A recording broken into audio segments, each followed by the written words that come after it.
umfundisi ade fundisa into, when I close my eyes sengihleli ngedwa sengimeditator, I will be able to be taken ukuthi ngibone the scenario ukuthi yenzeke kanje siyenze kanje. So for me, uma ngabe ngimi phambi kwabantu ngishumayela, I'll be taking that scenario engiyibonile mase ngiyayithatha ngiyenza ngendlela engiyibone ngayo. So it will make more sense to people and it convicted abantu abaningi baze balento zabakhola. So I would say for me, ukhola, it gave me it gave me a purpose. Yeah. You can't read. Yes. But in premature. Nesikhathi ngizala odokotela bakunezinto ababeyibalile bethu ngenza ngakwazi ukuzenza. Babe bathi ngenza ngakwazi ukuzenza and then nayo lento ukufunda ke nokuhamba ngihamba ngineminyaka 5. So like ukuhamba it took me 5 years. Ukuthi ngikwazi ukuhamba, but by the grace of God ngakwazi ukuhamba. So ngizokhuluma isingisi indlela ngikwazi ukukhuluma isingisi ngayo, ngikwazi ukuchaza futhi ukuthi shama ngifundisa le understanding emva lokho ngizothi ngikwazi ukufunda like and for me ngabona okay then kufanele kube khona uline ukuthi angikwazi ukufunda, that does not mean I do not understand. That does not mean ukuthi ulimi lami lunzima ukukhuluma isingisi ngoba nje manje ukubhala angikwazi, ukufunda angikwazi, but if you ask me to interpret for akhona ama video like abafundisi ba interpret lapho ngifuna khona yona into engakwazi ukuyenza kufana nokuphatha okhiye esandleni sakho kodwa ungakwazi ukubasebenzisa ngoba ingqondo ikhona but I wouldn't say ukuthi ayisebenzi but angikwazi ukuyenza ukuthi abantu beyibone nje yasebenza. So that was my experience. So because of it I've tempted to come to SWAS. Do you need a spiritual home or a place you can fellowship every Sunday? A place that is accommodative to your family and children? Look no further. Join us this Sunday with Apostle Nanda at Prayer Center Midrand. The time is 8 a.m. to 10 a.m. The address is 519 New Pen Crescent, Halfway House, Palms Office Park, Midrand. For more information, contact 076 1045 863 or 084 711 0060. Or visit us on Facebook, Instagram, and X at Pastor Nanda Ministries. Come and experience God's power in His Word as Christ is revealed. Sanibingelela nonke lapho emakhaya. Thank you so much for tuning in. I'm your host ST Dlamini. Siyabonga kakhulu bafowethu for taking your time ukuthi nizoba nathi la kule ndawo. And yes, kama lami nje bese ngishilo ST wakadlamini. So kuyinqubo yethu kulakela ukuthi before even start the show we acknowledge ubukhona bukaNkulunkulu since ishow yethu inke yamakholo. So siyabonga kakhulu bazalwane for joining us. Yes, you can pray along with us ulapo ekhaya. Yes, Father, in the name of Jesus Christ, we thank you. In the name of Jesus, we give you honor. We glorify your name. Oh God, we lift your name on higher. In the name of Jesus Christ, have your way, oh God, we pray. Oh God, even in this discussion, in this, oh God, chat, we pray. In the name of Jesus Christ, we thank you, Lord. Amen.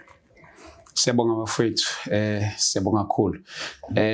Kinoputila yes, sibheka sixhumana nje fonini size sabonana la naye namhlanje.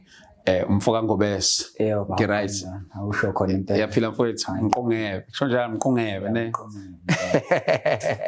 Yaphila my brother. Ngiyaphila kakhulu mfowethu. Ngiyakhumbula ukuthi wangithinta ngolonyaka I think early this year. Saxhumana. Mhlawumbe nje ngaqala nginezele lithuba mfowethu kwabantu abaqala ukubona. Okay, igama uqiniso isibongo Ngobese.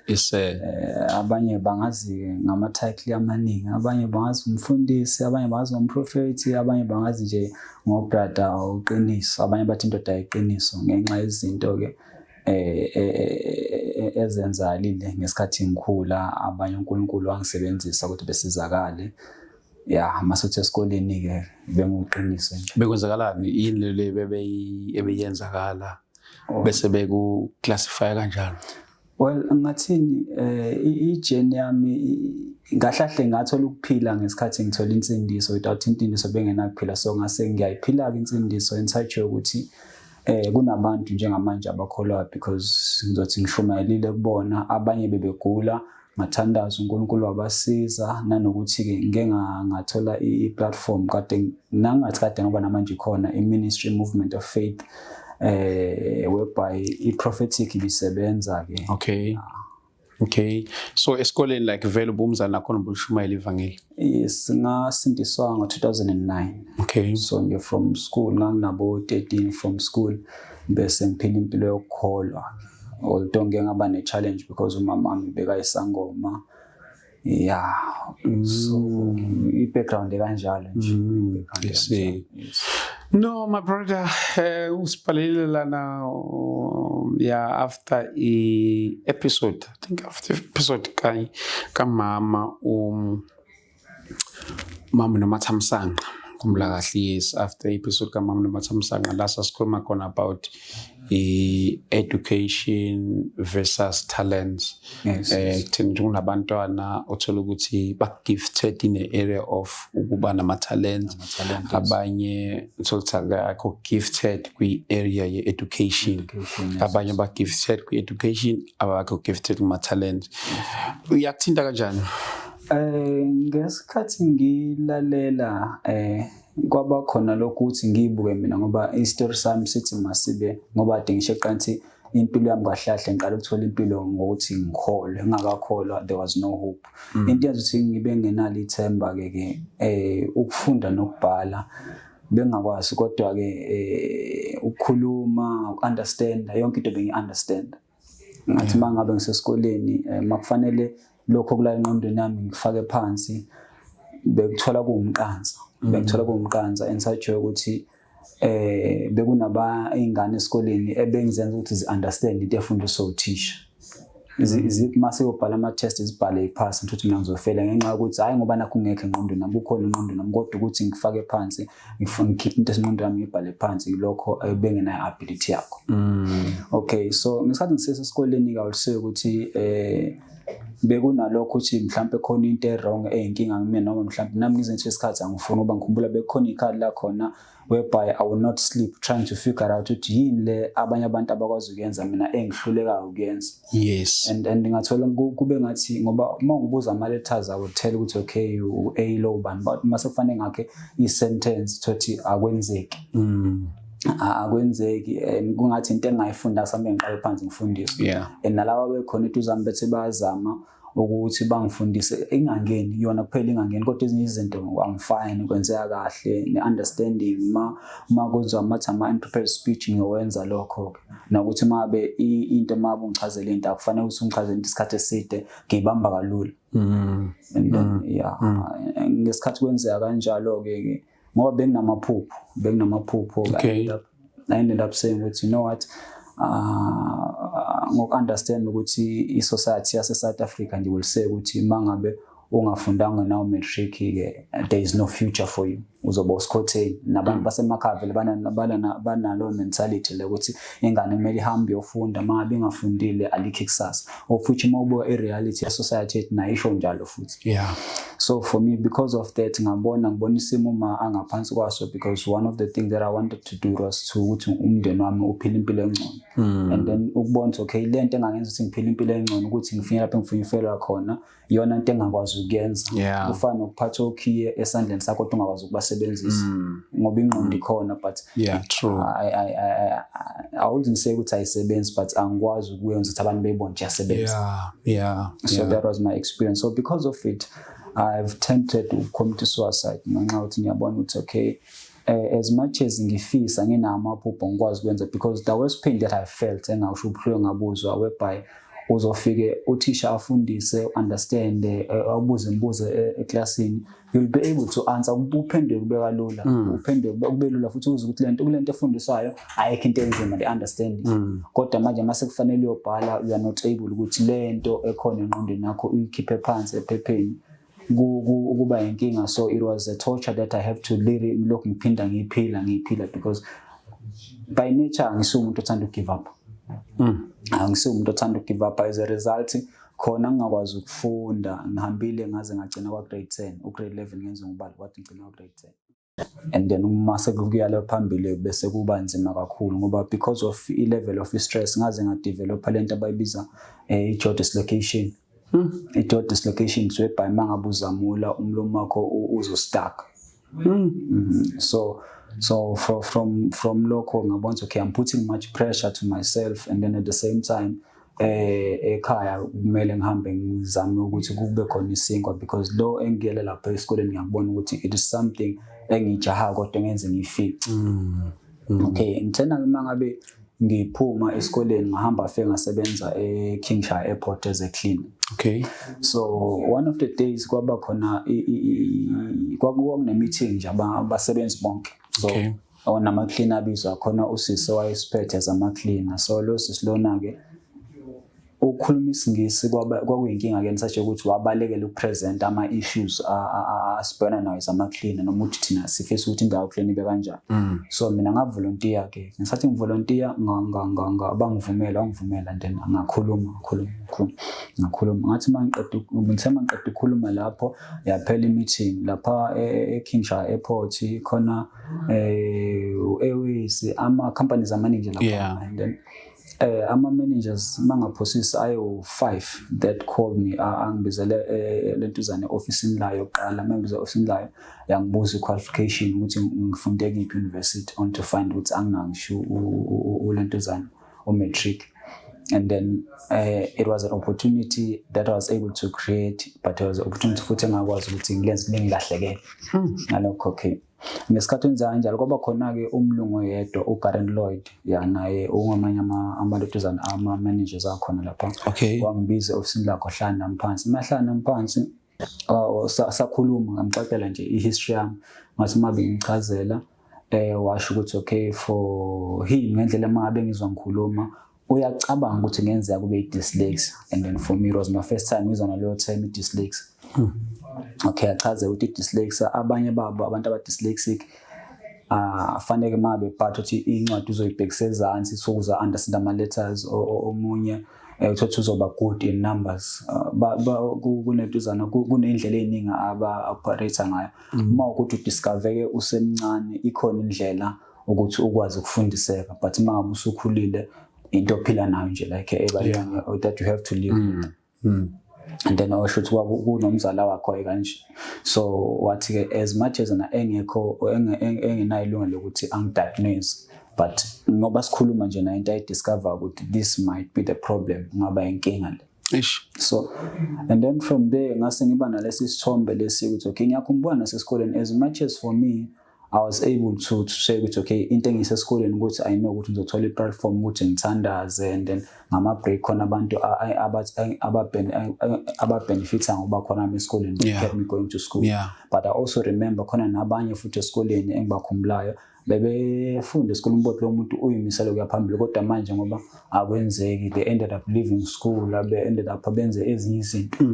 Okay, so from ngesikhathi ngikhuluma naye ngase ngiba na idea, you know what, if I could be able to create a platform whereby abantu that are able to ukuthi ba diagnose ukuthi okay lo muntu unesimo esikanje and then iseglisha kanjani, to bring them closer ku environment engiphuma kuyona, whereby these things affect abantu abakhona kodwa abantu that are trained to deal with abafinyeleli khona.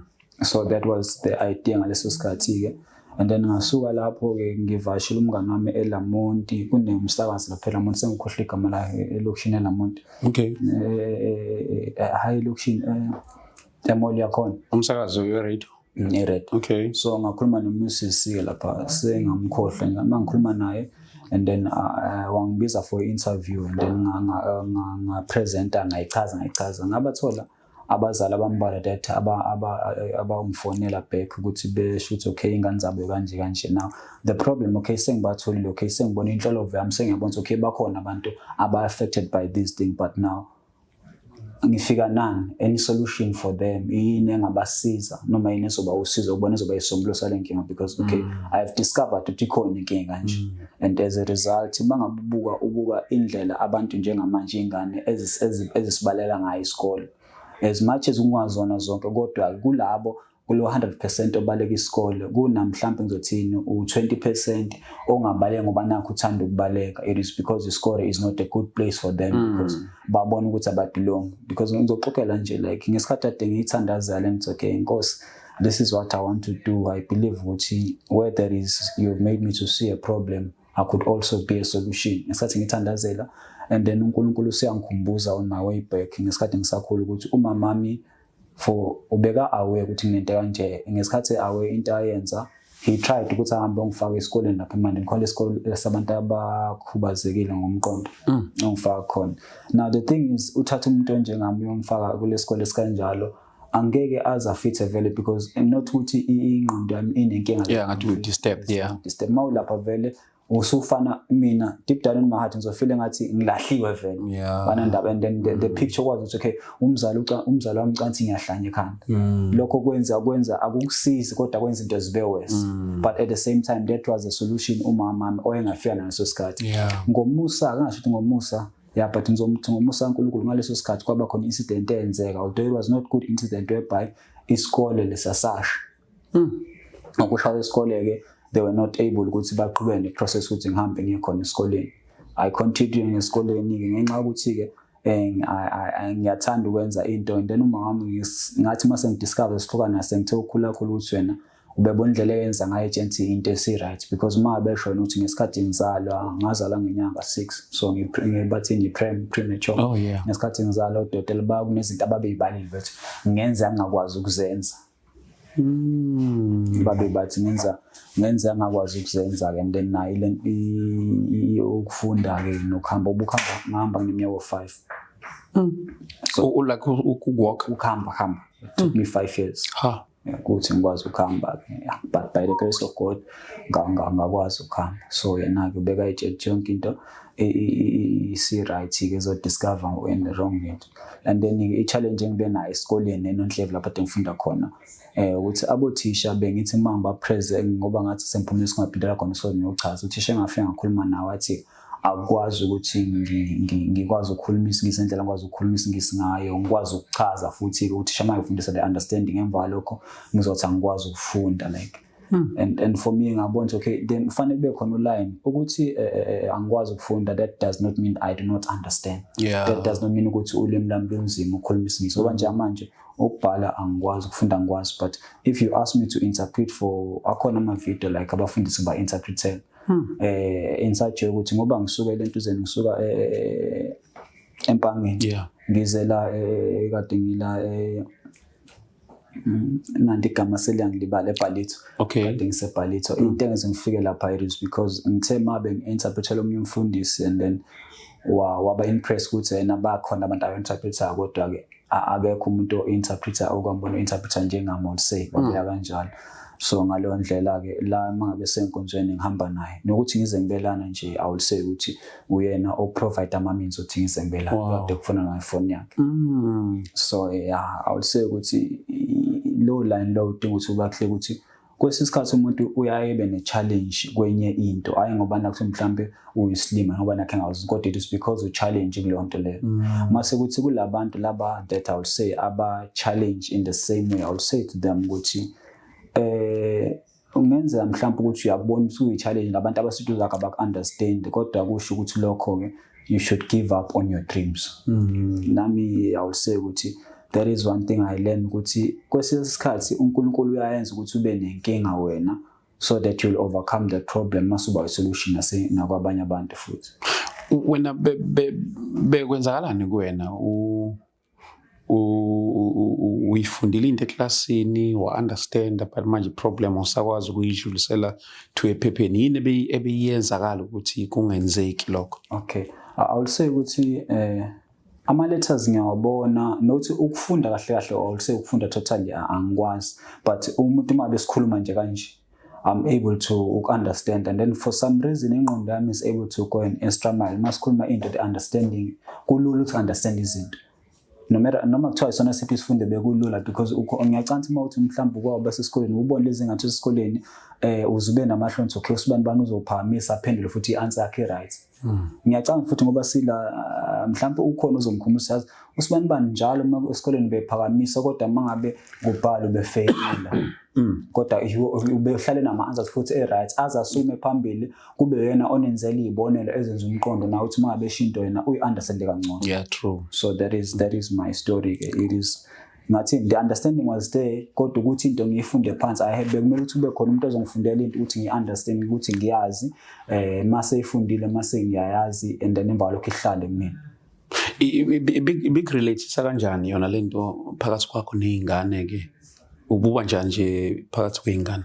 Okay, I would say first bengilo umuntu lo oyivalela ngaqala kuba lo muntu oyivalelayo but until I was exposed to ukholwa and then kwase kuba khona ama spiritual gift because I remember ukuthi ngithe mase ngikholwa kuhlale kunama crowd yengane la ngikhona because there's this thing ebengivamisa ukuyenza ukuthi okay I will be able to tell you ukuthi okay I can tell you ukuthi uphuphe into kanjalo and so kwasuba impilo yami ukuthi okay ngangikwenza because wangenza ngifile ukuthi as much as bekwazi ukufunda but for me I'm able to read them up ngibabuka. So for me that became ngathi lento le yavala lento le because ngalesikhathi ngaka discover bengihlalela ngedwa lapha ekhoneni I will be noma uthisha befundisa bengiphakamisa kanjalo kodwa ke and angenamngani kahle kahle bengilonto le and then nokucasuka futhi ucasuka kalula ucasuka kalula in such ukuthi I spend most of my time ngisho nasekhaya bengihamba ethi mhlawumbe ngizohambela ngihlalela ehlathini bengithanda ukuhlala ngaphansi kwehlahla ngihlalele khona lapho because I feel it's okay angifani nalabantu laba ngenxa lesimo lesi so and then it create leyo nto leyo enga ke ingakho ngisathathe ngisend voice note ngishilo ukuthi one of the thing engicabanga ukuthi inomthela omumbi kubantu ingane especially abafana umfana makhona into emhlupha ngazo ukuyikhuluma uthola ukuthi omunye wabo abanye babo bazophuma out there athi kuyilungelo lami ukuthi namfanele ngiyiphilisa abambe inkunzi futhi ke ahlumeze nabantu in a bad way khona ukuthi umuntu mayibambe ukuthi uzofika athatha into engakwenza ukuthi kodwa bona they always make sure ukuthi because of the anger and the pain they have in their heart they must make sure that they torture because lento le yenza ukuthi ke abantu abakhona eseduze kwakho ke you become their enemy because ngongazi kwabo bakutorturisha because ngikhumbula nje into that I have to deal with on my daily basis ukuthi uthisha athi awufuni ukufunda khona lamagamba asho bathi istorm the pain that used to ebengivamisa ukubuza because it is not as if like angifuni ukufunda but I'm trying but I'm also failing futhi mangabe ngiza kuyena ngikho ngakhuluma sengiphumile esikoleni but aba understand ngiyakhumbula kodwa ngisebe primary level yami ukhona uthisha owangibuza wathi ngoba esengeke awukwazi uhlaniphana nje mase uyafela kwenzalana but I was not brave enough ukuthi ngimtshele nansi inkinga yami because I was ashamed ukuthi that was the only teacher engathi uyena owaba nendaba angisho ukuthi uthisha about there abanendaba kodwa ke they tend ukuthi bathi nasamba nabahambayo ngenxa ukuthi banalanda ukuthi mhlawumbe ayingane ayifuni ukufunda yes ikhona engafuni ukufunda kodwa akuzona zonke yes so my friend ungitshele ke ziyenzeka zonke lezi zinto lezo ke iya-affect lento indlela ka-affecta ngayo umzali ethini ke ekhaya makwenzakala yonke lento le ngokuthetha ukukhona ukubamba esikoleni the way kumele kwenzeke ngakhona. I will say ukuthi umamami although ubeka khona because naye ke spiritual issue I will say she was challenged einganeni zakhe I will say zonke she is not there 100% so kunezinye izinto awayinaka I will say for her ngesikhathi ezengisa lapha esikoleni I think from that or give up I'll put it like that so besiphila nje impilo nje kanjalo ngoba I will say ukuthi ikhathe eningi ngoba uma kambe besanda sihlala nasamhlala emqashweni so because of that it was not much attention that was into it so I'll put it like that mfethu ngiyazi ukuthi lento iba buhlungu mhlawumbe ukuthi ngaba buhlungu kanjani wonke umuntu mayikhulu ukhula enaliphupho ukuthi ufisa kuba yini zonke lezi zinto so makugcina wena kwenzeka ngaleyo ndlela waba nayo enye option ukuthi since mangiba challenged kule area le so nansi into engizoyenza manje ukuze ngiqhubeke nempilo. I'll say ngesikhathi ngiphendwe ngoba ngasindisela CSCI Covenant. Ngesikhathi ngiphendwe Covenant ngafunda decorate ukufaka indwangu. Okay. Ukufaka indwangu and then ngathi mase ngifunda ukufaka indwangu ngenza lokho and then I also discover ukuthi ngine talent when it comes to ukukhuluma so ngahayi inkondlo. And then kodwa angenzelanga lutho I will say but into efike yaba nomudla kumina ile ukuthi ngathi mangabe ngihlala the more ngilangazelela izwi laNkulunkulu it was like deep, like it was something ngathi into ekadivele ikhona phakathi enhlizweni yami.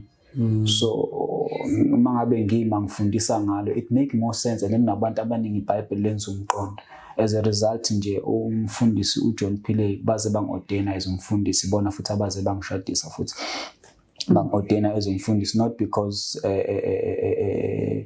ngiye eBible school but because ngathi mabe ngichazise kanje kodwa ebona ukushisekela kwami nendlela izinto uNkulunkulu mabe ngifundisa izwi leNkosi ukuthi kwenza umqondo at the same time futhi amandla ayabonakala like izinto ziyenze ngoba khona ukuthi umuntu abe ne-information ezaNkulunkulu alifundise ukuthi lo muntu understanding yakhe ufundisa ngamagrammar amakuna understanding kodwa ke there is no power behind it akhombisa ukuthi kahle the honor of the word of God usuke sekhona leso sikhathi so uNkulunkulu angenza lo grace ukuthi ngithi mangilifundisa lenza umqondo at the same time if however there is anyone that is sick lifike limthinte by just trying ukuthi sit deep and make understanding and then I've also discovered ukuthi ama-verse ubaza ngoba one of the challenge engaba nayo umfundisi ongibona ngiyakuzwa ukuthi awukwazi ukufunda but how come ukuthi ama-verse wazi kanje and then ngase ngiba nale concept ukuthi when you desire to know the word of God there is the Holy Spirit okwazi ukuvula amehlo ukuthi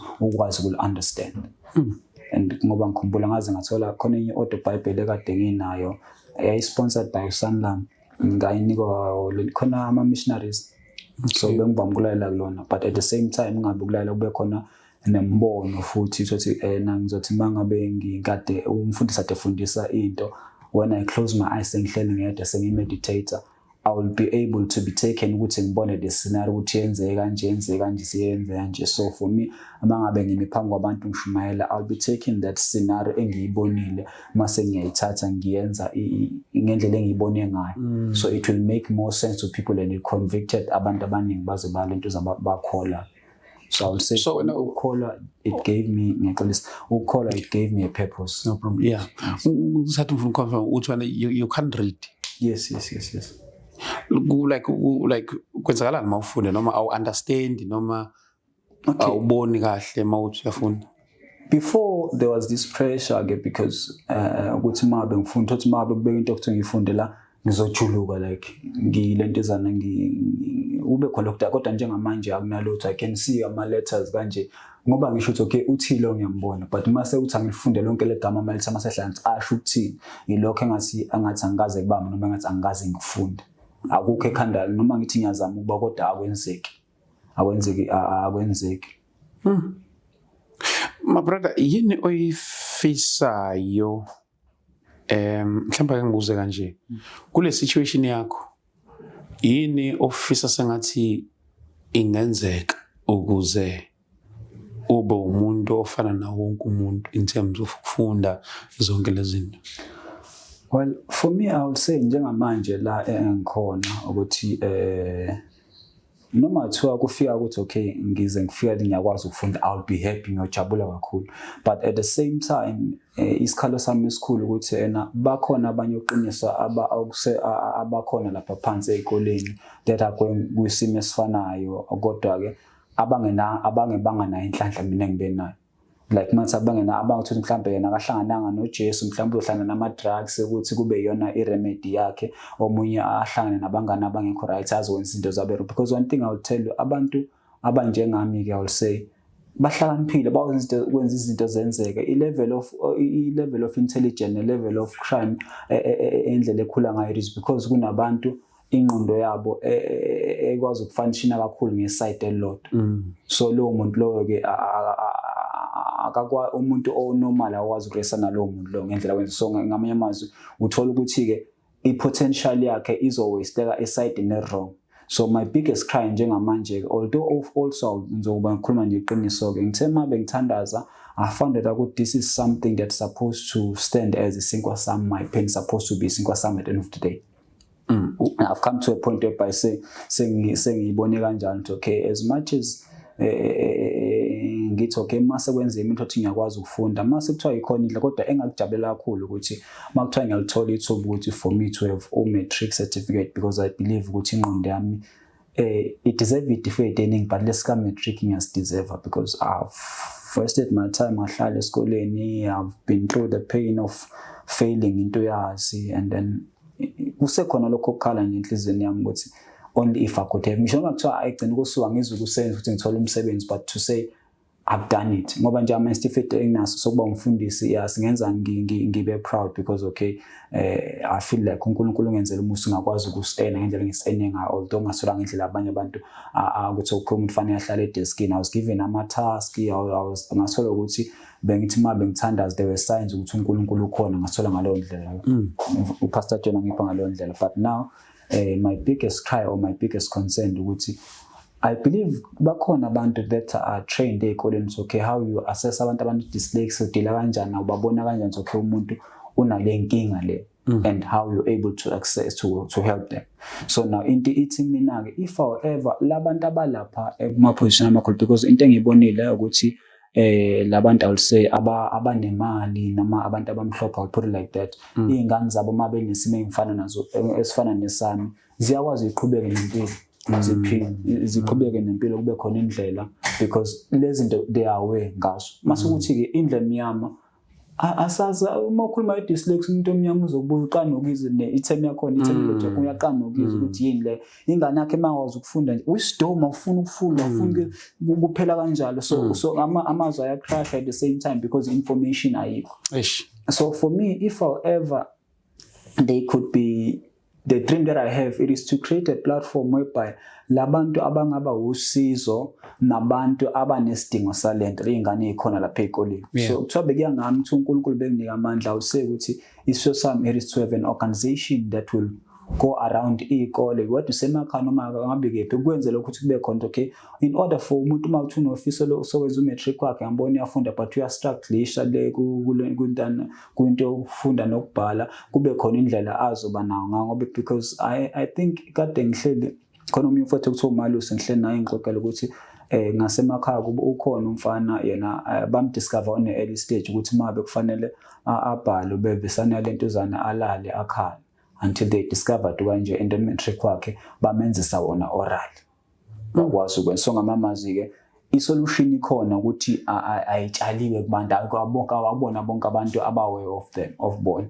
So now the idea is to create a platform ezokwazi ukuthi ikwazi ukuthi ibe i-access wonke umuntu, noma kuthiwa umuntu noma kuthiwa umuntu wedwa unemali noma kanayo imali kodwa akwazi uku-access, ikwazi ukumsiza because kunabantu I would say ukuthi abanamandla ukuthi bebe nengqondo okwenza imali kodwa because of ngendlela i-system yethu eyiyona abakwazi ukufinyelela lapho. So for me the idea ngoba ngizokusho ukuthi okay igama le-ministry yami ngiyibiza nge-movement of faith because for me in order for me ukuthi ngize ngibela it took in faith ukuthi okay noma kuthiwa njengamanje angakwazi ukwenza but ngiyokwazi ukwenza. And then mase ukuthi advice yami into ey'nganeni esikoleni engivamisa ukusho uma ngithola ithuba lokukhuluma ukuthi lento okwazi ukuyenza do it to your best potential ngoba khona umuntu oyifisa ongakwazi ukuyenza. Whatever that you are able to do and when you are given a task ukuthi uyenze ukwazi ukuyenza do it to your best potential because kunabantu kunento onayo wena mhlawumbe ungabona ukubaleka kwakho kodwa kunabantu abayibona ukubaleka kwayo. Very true. Because for me I will say by looking ingane ezalo umama Madube zihlaniphile zonke ekubona bonke I'm the one ongenayo lentuzana i-qualification because omunye wabo waqeda kodwa ngaze uthola umsebenzi hlele ekhaya, omunye use-university nomunye usanda qeda university, so all of them ngaphandle kwami. Ukuthi mina nje kuphela from the early age into abangihloniphela yena ngumfundisi because I will say when it comes to spiritual matters igalelo lami I will say balibonile, I will put it like that, but at the same time kusekhona le cry ukuthi maybe ngoba usisi wami ey'fundweni zakhe into ayenzile ukudila namalento ezinama NGOs ikhona qualification yakhe. So now I think maybe uNkulunkulu he wanted us to have a organization that will help umphakathi, but now ama issues omndeni ukuthi isikhathi ngoba nakho okay usibamba mhlawumbe akafuni ukufunda noma afundile kwenze kanjalo, but the idea ke if however there are people that abayibona lento ukuthi ngaba namandla, please ngiyacela usizo lenu ukuthi for us to be able to make the community whereby umuntu ongakwazi ukufunda hayi ngoba nakho engafuni ukufunda kodwa efuna ukufunda makube khona indlela azosizakala ngayo. Yeah, ngoba for me futhi it was strange ukuthi okay ngingakwazi ukufunda but ngibe ne-skill sokukhuluma. Yeah, so sokukhuluma because even ne-grammar mase kuthiwa ngikhuluma isingisi ngeke uzosho ukuthi lo muntu akwazi ukufunda noma into kanjani, ngoba ngikhumbula nje khona umama Mphosolo Mkhize ngikhumbula ukuthi babevamise unginika ithuba ukuthi ngifundise ngenza ama-different session. So one of the days ngihleli naye phansi ngimtshela i-secretary ngisathi ngimtshela ukuthi angikwazi ukufunda nokubhala kakhulu, angiwangiphikisa futhi ngase ngamkhombisa ukuthi yes you remember me ngithi fundana encwadini ethile itholakala kephi, but you never seen me ukuthi ngiyifunda mina. And then ngesikhathi discover ngimkhombisa zonke lezo ithombe, she cried. She cried and then wathi mina ke ngampela uNkulunkulu usebenza emfihlakalweni because izinto oyifundisana izinto zambulayo angeke ukuthi umuntu ongafundile can be able to be able, kodwa masusho ngiyakubona but at the same time indlela oyona ayikuvumeli yangiphikisa ukuthi ngivumele ukuthi understand ukuthi lento iqiniso, but it is the reality of iqiniso. Ama-numbers when you understand. Yes I would say yeah, understand. Oh, it's just a issue nje kuma-letters kuphela. Ma-letters ukuthi ngoba yeah kuma-letters I would say. So ama-numbers oluwabamba esikoleni noma nje uwabamba along the way?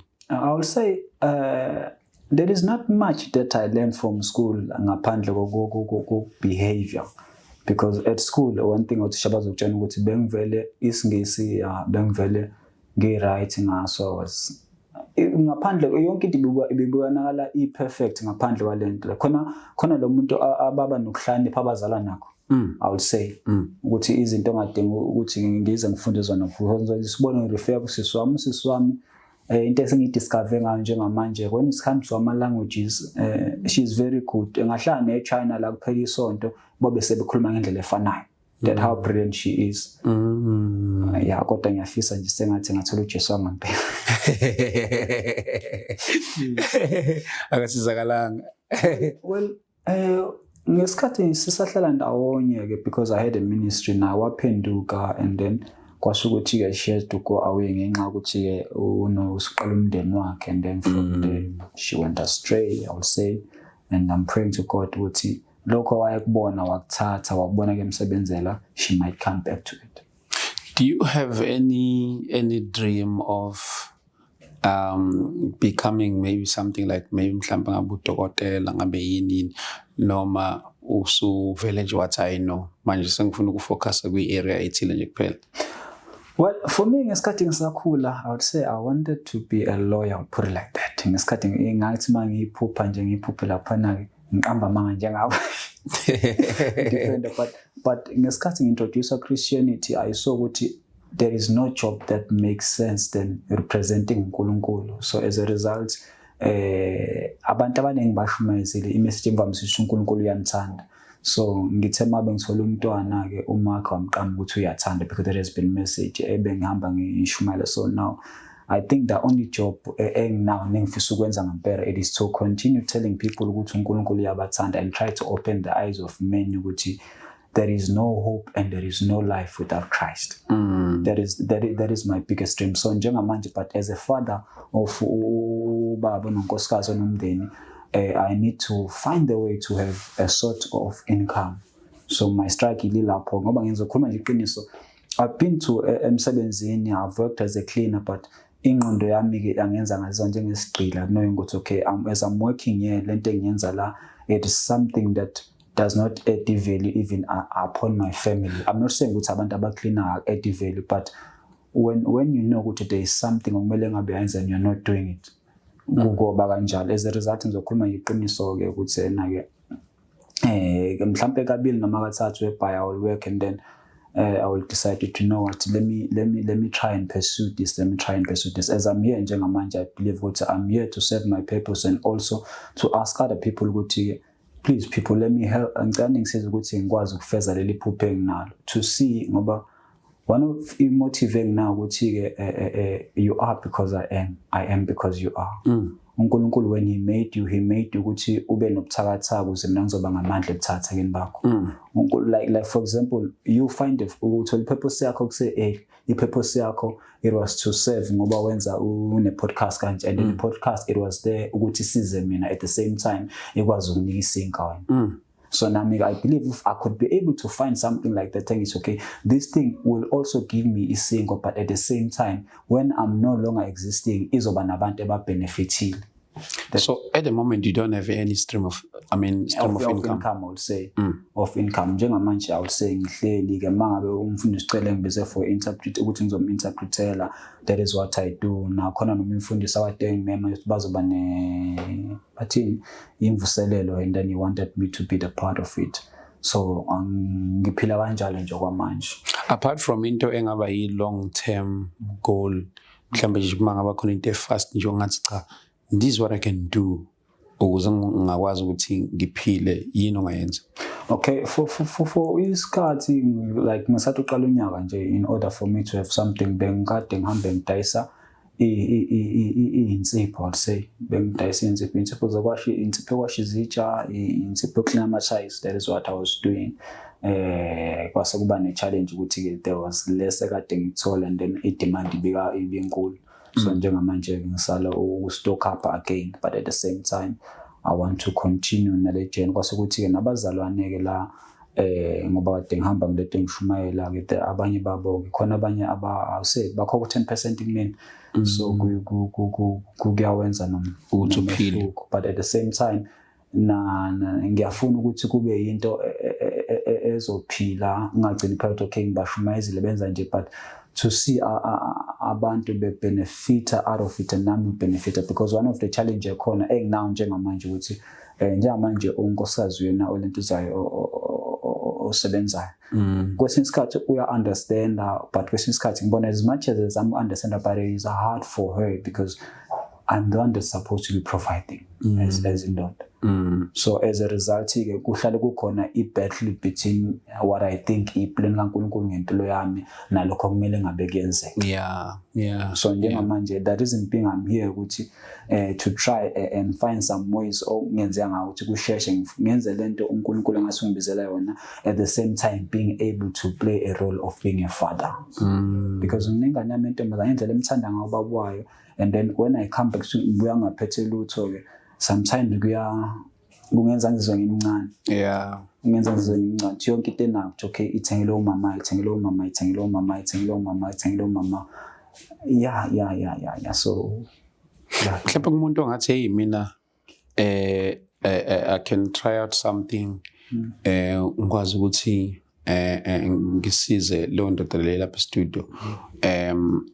Umuntu ongathi mhlawumbe ongekho like resident okuphi ongathanda ukuxhumana nawe, izikhona indlela zokuthi angakhona ukuxhuma, and since uthi awukwazi futhi ukufunda indlela elula yokucommunicate nomuntu uyayicommunicate kanjani kakhulukazi nabantu abangekho eduzane?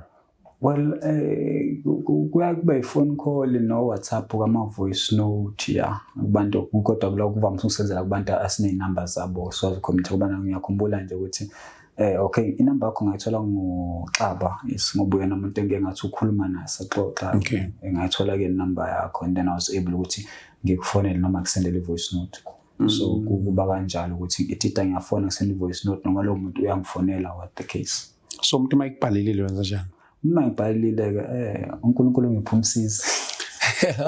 Yena ukusizayo ngoba nje I will tell ukuthi I believe lento le ama principles eBhayibheli ukuthi mabona umbono ubhale phansi ngisho manje isikhathi singalani kodwa uyophumelela. So for her she has been there for izinto ekanjalo. Masubuye khona eziningi izinto ezisenqondweni yami engikhulumile wayibhala phansi. And ngizothanda ukusho lokho nje uNkulunkulu sengathi ngambusisa la mama le uyisibusisa, I would say. Wow. which is a blessing. Nanokuthi-ke for her umuntu ngoba awuse uhlakaniphile, although kukhona amakodwa uhlakaniphile, and then muhle futhi ukuthi decide ukuthi lo mama ngimfihlelanga ukuthi okay ukufunda nokubhala ngikwazi, but abone ukuthi okay uzoba nekusasa nami, because I believe ukuthi umuntu azavuma ukukushada usuke enalento ukuthi ene-insurance ukuthi unayo i-security for a future, you'll be able to provide as a man. For her ukuthi she was able to see that kumina kukhona i-challenge kanje, ngoba I will say ukuthi lento le almost if you want to start a business fanele uregister kube khona into ebhalwa phansi. For me lokho engakwazi ukwenza, but for what there is a future, khona i-future engiyibonayo lapha. I will always be grateful ngalokho. So Mabrother sifika ngasegcineni ngenxa yesikhathi sethu, but ngiyabona ukuthi kuningi ngifisa ngathi ngabe siyakuthinta. Benginento engqondweni yami ukuthi umntwana wakho ngoba I'm sure nawe ngeke ube happy uma thiwa uba sesimeni leso obekusona. Mhlambe wena iziphi izinto ozenzayo kuyena ekuthenini ukuthi ukwazi ukuthi umvikele ukuthi angabi sesimeni esifana lesakho?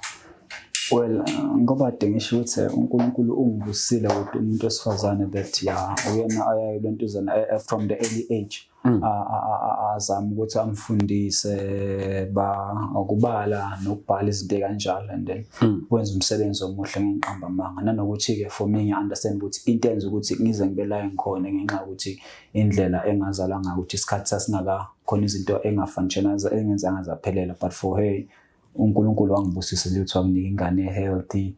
I will say ama complication mina ngibe nawo angiwabonanga kuyena. At the same time futhi okay ukuhlakanipha ke ngiyabona okay uhlani understanding yakhe it is the same as my understanding. I will say uyashesha nje fast uyayibambela kulula nokuba hyper, and then noma ngiba nalo uvalo lo uyasho ukuthi ashuma ukuthi hayi lonto ingane yami ihlakaniphile nje right, and then ngoba kuse una 2 years.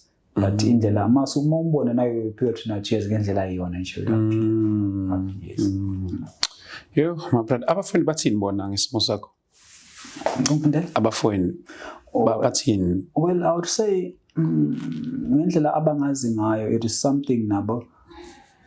I would say into engakholakala because kwabanye it was like ngaphandle kwamaye no lento zazi it was like wayekele esikoleni noma kanjani, because kodwa because uyena umuntu egcina usuku nasesikoleni ngoba nakhona lokhu uthize ngithola ukuthi wakwazama into kanje ngayitshena sengitshena yena ngengqondo yami yasiyabuya back, because one of the things ingqondo yami eyenzile izinto engekho right ezenzalile empilweni yami ke ibinendlela ukuthi iqibe only kuba ama good memories engakhumbulayo. But uma ngabe sihlala phansi uma engitshena nakuyabutho okwenza ukuthi uma sengiyazi yakhe ithombe zakhona ngikhumbule. But because for her it was ngoba manje ngisathi ngikhuluma naye I discovered ukuthi for her bekuyinto abeyisaba ukuthi ngenzeka because azi ukuthi, and then ngoba khona nami ngeke ngamcasela ukuthi okay ma ubuwazi nento kanje indaba pho ungangenzanga ukuthi ngazi ngifake ipressure esikoleni indlela engifaka ngayo pressure why ukuthi ungenze ngazi from the beginning ukuthi okay as much as you could try invest esikoleni but you should find some other ways ukuthi but at the same time ngenze ngimblame because ubani umzali ongathanda ukuthi ingane nami igqoke ijazi ifundile, but the reality ukuthi akusibo bonke abantu abazohamba leyo ndlela leyo.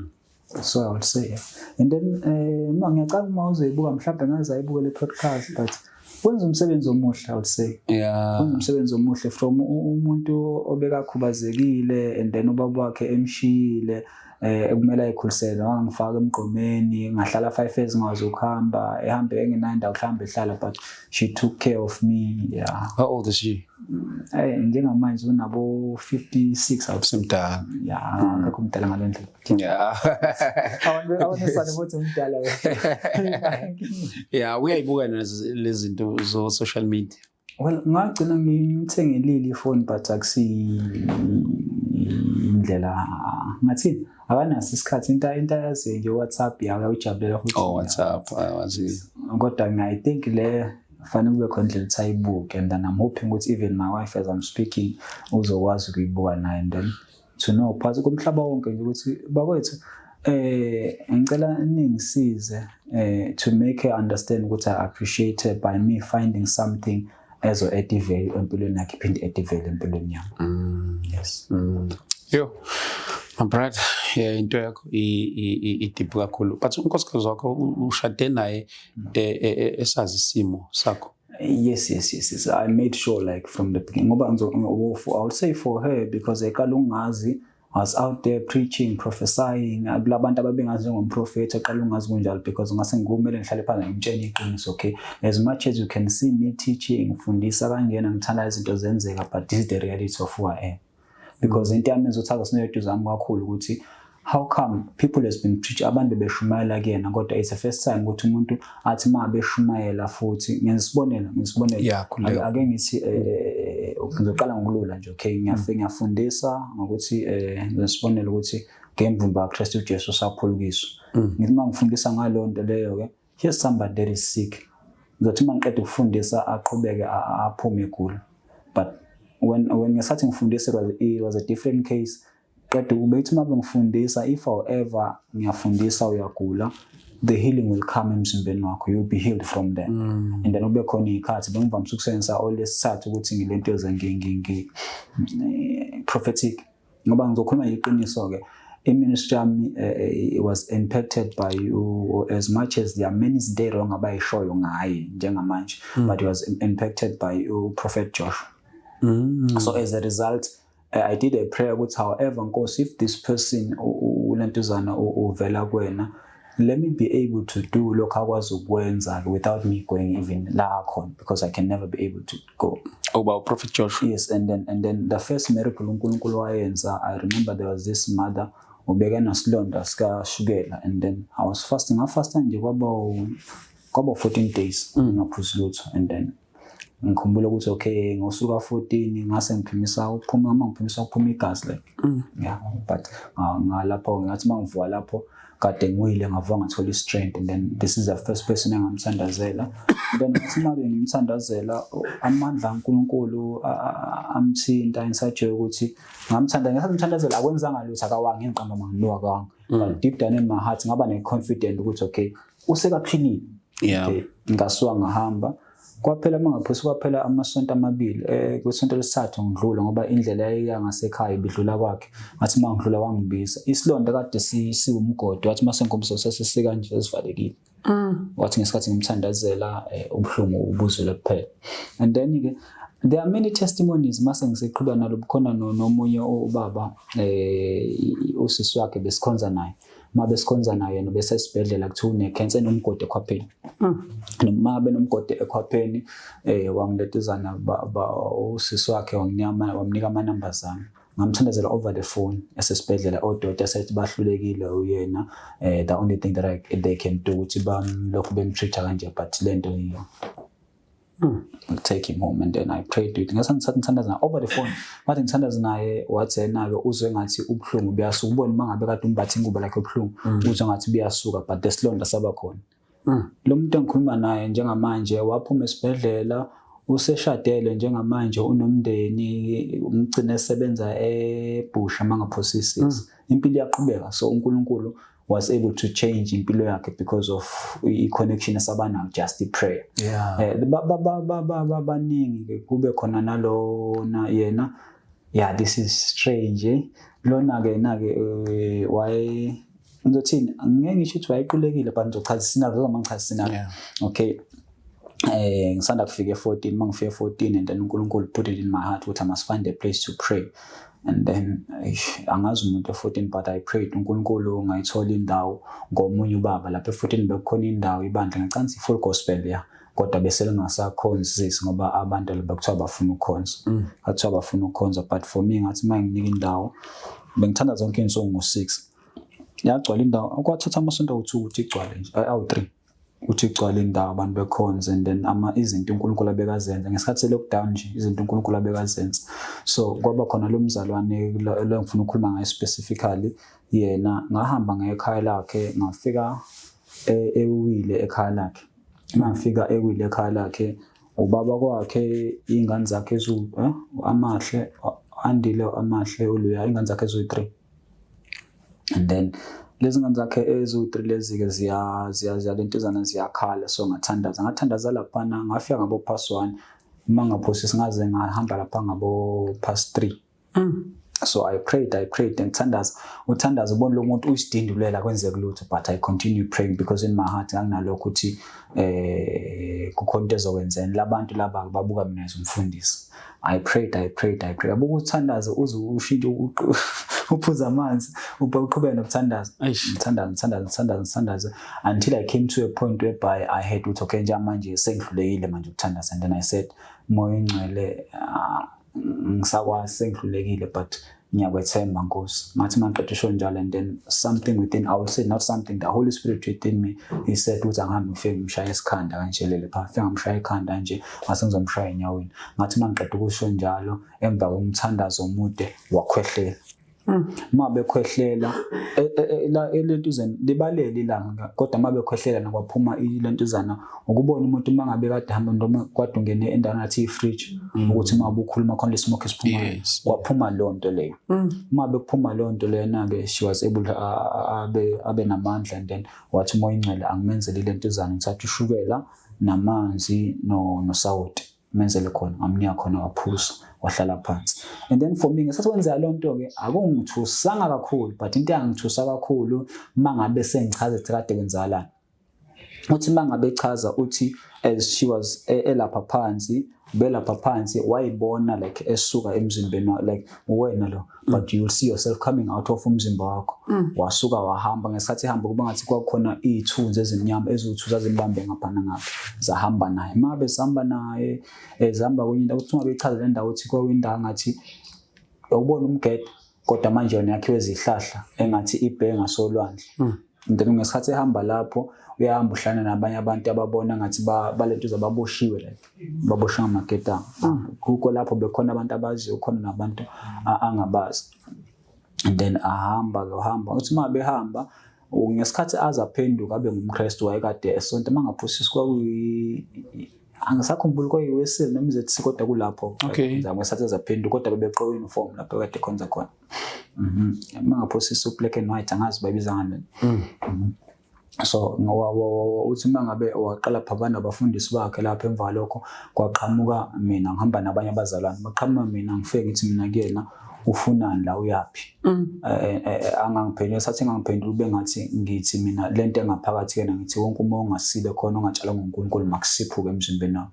Uthi ngesikhathi ngisho njalo wavomita like izinto ezimnyama like iros. Ubona umuntu uzovomita kodwa manje uvomita into engathi ithunze lemnyama futhi vomited that lento yabaleke uphose kolwandle. Sathi ibaleke uphose kolwandle, and then ngase ngiyacommand aphinde lemove. Ngesikhathi njalo ebona kwenzeka lento, for me I'm praying for her la yena ubona kwenzeka lento le. So and then she came back emzimbeni wakhe kanjalo. And then through yena ke I would say ministry yami yagain momentum ngaye from there. Yes, because ngahamba ngaze ngafika ekhaya lakhe nasekhaya lakhe I prayed izinto zakhona, izinto ngabona zenze nakhona nobunye ufakazi. And then one engizobquote ngizobuthatha nje, there was this person lapha engamfica lapha uShikshini bebathi ngazi umuntu babokuthiwa uthwetshile into kanjani. Yes, ngiyabona. Okay, so ngafika ngathandaza ke mangithandaza babuya naye, mabuya naye I prayed for that person. Ubeka behave njengenja. Okay. Like a dog. Ubeka behave kanjalo. Then I prayed in such a uthandaza ngoba kuvuka nje lapha phansi ngecommands, but ngesikhathi ngithandaza wawungafuna ukuthi khona umuntu omthele ngamanzi kwaba amanzi endlini ngoba isikorobha. And then emva lokho waseba right, and then I was able to communicate naye wahamba ekhaya lakhe, and then he came back ukuthi azotestify. Yeah, kuningi nje insathi ukuthi ngathi mase ngibuya okwesibili lapha eKO Shikshini abantu bakhona they came with inkukhu wafana nama present. It was lovely, but all in all it was because they have seen amandla kaNkulunkulu. Because I remember khona libandla libabiza ngabo bathi ibandla lentuzana bathi Church of Christ. Yeah, those people abavamisile ahlahle ukuvumela umuntu ukuthi afike azobashumayeza.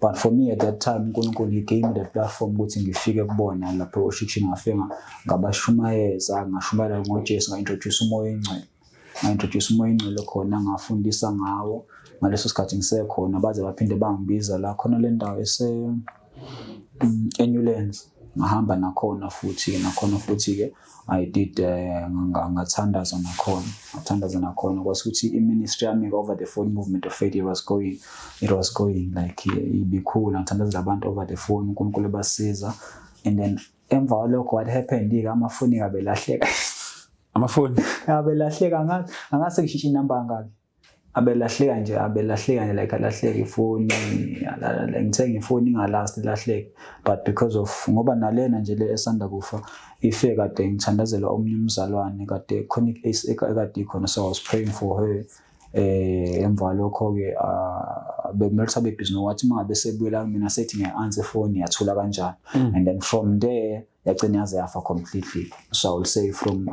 will say one of into ukuthi I think angisho ukuthi kunjalo but yenza ukuthi amafoni ami alahleke noma agcina engangilast it is because of i-ministry I will put it like that angisho ukuthi kunjalo because I believe ukuthi i-ministry umsebenzi kaNkulunkulu ama-attack kanjani uNkulunkulu uyakwazi ukuwa-stop ukuthi angamenzeka kodwa awa-minimize but that has been my experience. Wow, mfowethu sihleli naye la umfaka Ngobese yes mfowethu chithu isikhathi sethu esi-limited la kule ndawo ngizothanda ukuthi just for today sibambe la but kubantu abathanda ukuxhumana nawe but before usinikeza ama-details wakho kubantu abathanda ukuxhumana nawe maybe can you just give us your last words and then bese usinikeze ekutheni kubantu abathanda ukuxhumana nawe bakuthola kanjani and indlela elula yokuxhumana nawe njengobukwasho ekuqaleni ukuthi ama-voice notes okanye ama-calls I think we'll have to also emphasize that. Okay.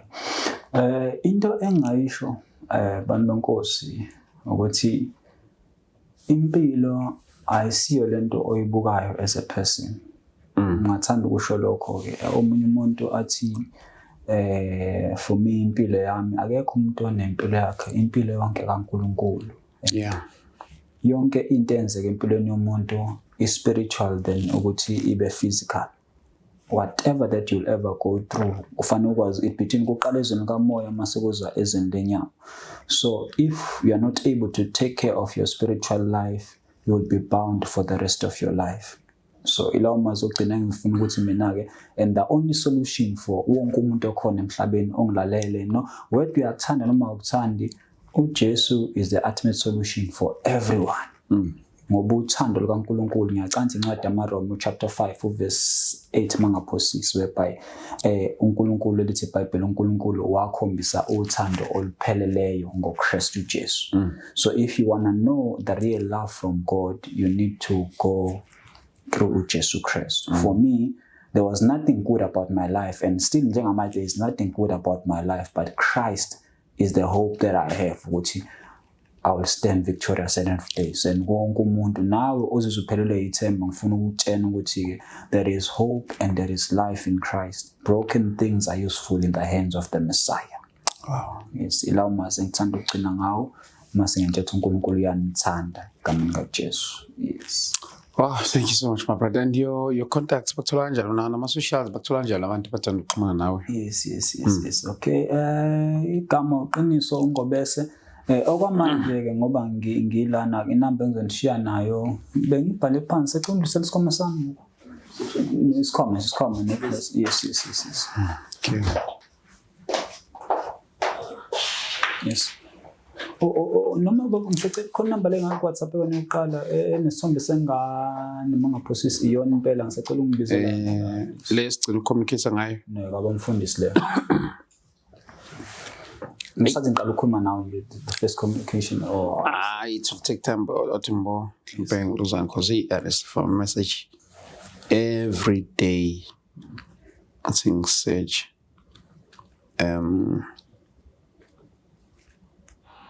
I think le sigcina ucommunicate ngayo le. Okay mhlawumbe ungayichecka nje fast yeah no problem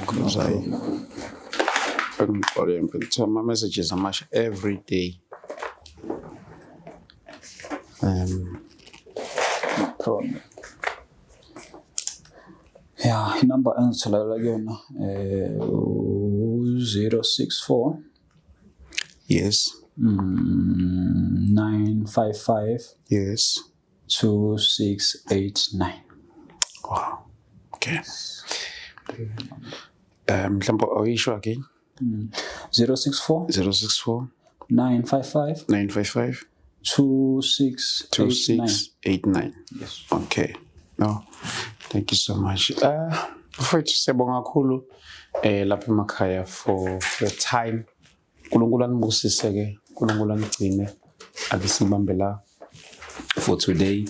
Ngiyathemba ukuthi khona nikbenefitile la kule episode kanye naye umfowethu bese naye lapha namhlanje. My brother, thank you so much for coming. uNkulunkulu akugcine, uNkulunkulu asibusise wena. Thank you so much, man. Pray though. Please, man. Yes. Yeah.